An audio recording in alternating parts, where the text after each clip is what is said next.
May kwento ako. Isa akong Ginoo.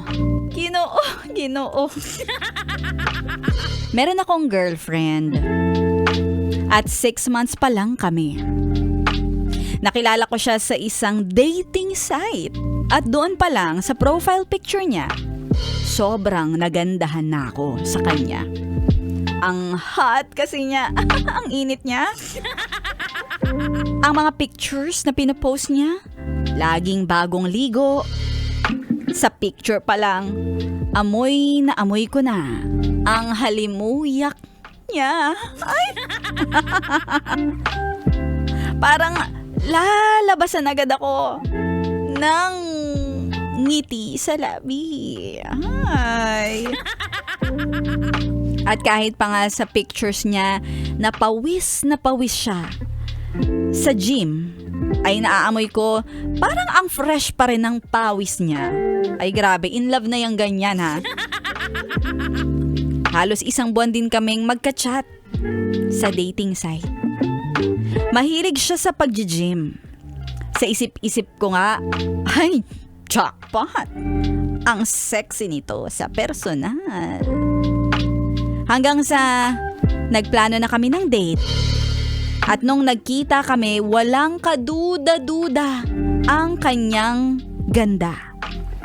Pero napansin ko din sa kanya na medyo malaki ang braso niya.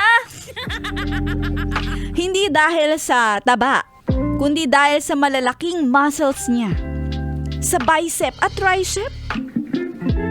Payat pa naman akong lalaki at feeling ko mas pagkakamalan pa siyang lalaki pag nakatalikod. Ay, grabe naman siya. Pero sure naman ako na babae siya. At sure naman ako na maganda at mukhang magkaka-developan kami. Ay, taray. Pero kahit anong laki ng katawan niya, kabaliktaran naman yon ng pagiging sweet girl niya. At napakaganda ng personality niya. Ay, pa-sweet, pa-girl. Pero ang laki ng muscle, ganon. Nagustuhan ko talaga siya. Hanggang sa nagkamabutihan na kami. Niligawan ko siya at sinagot niya naman ako. Pinakilala ko din siya sa family and friends ko. At nagulat din sila nang tumambad sa kanila ang napakamaskulado kong jowa. Nakakatawa pero totoo. At mahal ko siya. At wala akong pake sa sinasabi ng iba. Minsan, niyaya ako ng girlfriend ko.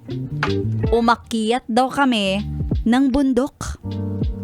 Isa sa mga hobbies niya yon pag wala siyang pasok. And first time ko ito at excited naman ako kasi siya ang pinaka na first pa, na makakasama ko. At doon din naganap ang very, very first ang taas. Nakaramdam ako ng kilig. Well, medyo mabigat siya, pero walang lugar. Ang bigat o sakit sa nararamdaman kong sarap. Ay, sarap. Hay, naabot ko talaga ang rurok.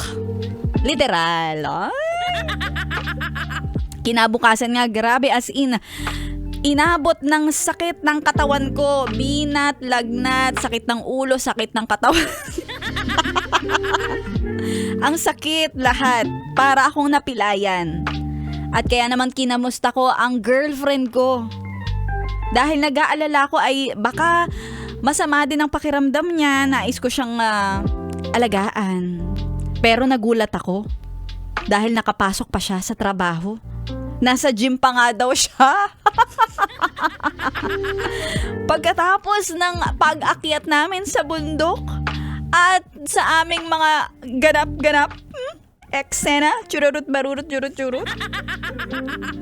2 araw bago pa ako nakarecover.